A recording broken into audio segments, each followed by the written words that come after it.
Gott kvöld, ég heiti Góðfé Guðsson og ég heiti Ljótur Arnljótsson og í dag ætlum við að tala smá falskar fréttir sem hafa orðið algengari síðustu áratugi. Síðustu áratugi hafa samfélagsmiðlar og aðrar vefsíður orðnar mjög vinsælar út allan heim. Meðan það gæti verið frekar gaman, þá verðum við að muna að ekki allt satt á netinu. Falskar fréttir myndast með greinum sem ýkja sérstakan hlut. Síðan kemur önnur vefsíða sem hermir eftir því og ýkir meira. Þessir viðburðir gerast aftur og aftur á vefsíðum, sérstaklega greinar frægt fólk. Þangað til að það verður bara rugli, bulli. Eins og þegar fólk lýgur á hversu ömurlegt óhjó en það bara memmeis og svona. Þess vegna þurfum við að hlusta á foreldra okkar og eldri náunga.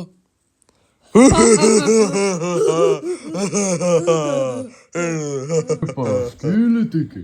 Ekki heldur. Ég þarf ekkert að horfa á þetta sjónvarp og allt að TikTok bambalú.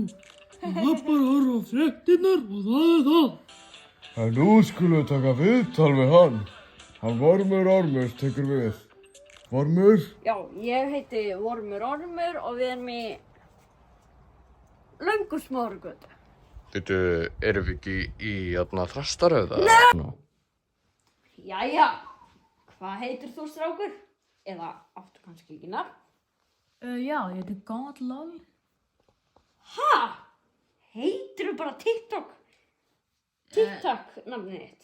Nei, ég heiti þetta en þetta líka TikTok nafnið mitt. En öllu fyrst að skrýta og mér finnst það bara fyrir eitthvað venjulegt. Já, þú bara mjög sérstakur piltur. En hvað finnst þér falskar fréttir? Falskar fréttir eru bara ekki góðar. Já, það orðið. Hefur einhvern tímann notað falskar fréttir á TikTok-akkantinu þínum eða? Já, ég hef alveg gert það án þess að vita það. En ég hef líka stundum vitað það. Það bara ekki nógu gott. Það verður kannski bara að taka annan síma af þér. Nei! Það er síman! Afsakið þetta.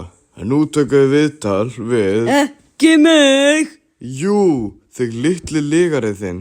Nei! Jú, víst. Eins og þið sjáu þetta mesti falsfréttamaður heims. Ekki satt! Þú bara lygarinn hér. Allt í lagi. En hvað finnst þér með að vera kallaður herra falskfrétt? Ég get ekki breytt því þannig að bara, já. Já, allt í lagi. Það er bara þannig, en af hverju ertu kallaður herra falskfrétt? Ég geri bara falskar fréttir því það aldrei fyndið. Eins og nýja kynslóðin ætlar að taka við. Nei, það getur ekki verið. Jú. Nei, og við vitum það öll.